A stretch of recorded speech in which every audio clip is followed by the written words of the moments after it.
So Gogo Vision Touch is our new seatback wireless IFE product. And what you're looking at is our lab where we are building this solution.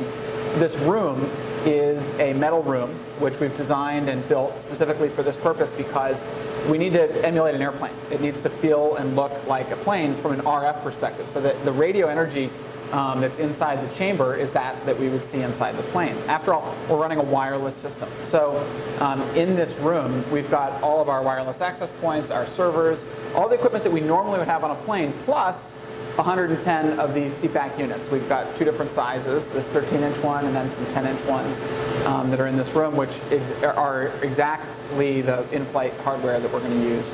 In 2018, we're delivering it on the first airplane, which is the Delta CS-100, and that's a 110-seat airplane. It's installed at the factory in Canada. And the system we've built works for any plane, of course, and for any installation, but that happens to be the first one. And so what we're showing on these screens, if you can see them behind me, is the Delta user interface and Delta system.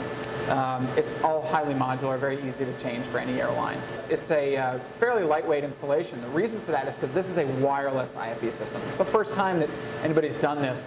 And what it means is that the tablets themselves get nothing but power from the airplane. All of the data comes to them wirelessly. This means there's fewer wires on the airplane, which is one of the great selling points of it. It's easier to maintain because you don't have to wring out those wires if something goes wrong.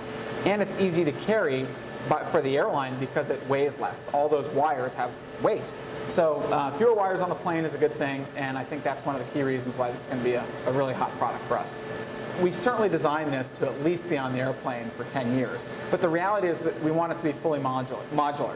So the tablets themselves are very lightweight, very inexpensive, fortunately, easily replaced. We've actually already got a second generation of the tablet we're working on because technology is changing. And the reality is that the pace at which wireless technology is changing outpaces the speed at which airlines are making change on the airplane.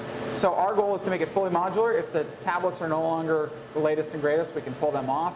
If the wireless access points need an upgrade, that can come off. If the servers need an upgrade, they can come off and be replaced. So we're trying to make it so that it's very easy to upgrade the system with time, and you don't have to pull the whole thing off the airplane when it's time to do that. In the future, we see a world in which the customers are going to start bringing their own licensing on board. In other words, if you have a Netflix account, if you have movie access through Apple or on iTunes, there's no reason why we cannot allow you to simply select whatever content you want on the plane. So maybe you get on a plane in the future, you hit a Netflix button, and now you have your entire library available to you. Or you've got access to your entire DVR library that you have on Xfinity. Those kinds of concepts are where I think it's going, and a lot of that revolves around content loading. How do we get content onto the airplanes? How do we get the content to the seats? If you have a really high bandwidth, high throughput system like 2KU on the aircraft, you can do that. We're the in-flight internet company. Everything we do is about in-flight internet. And ultimately, there's convergence between entertainment and internet.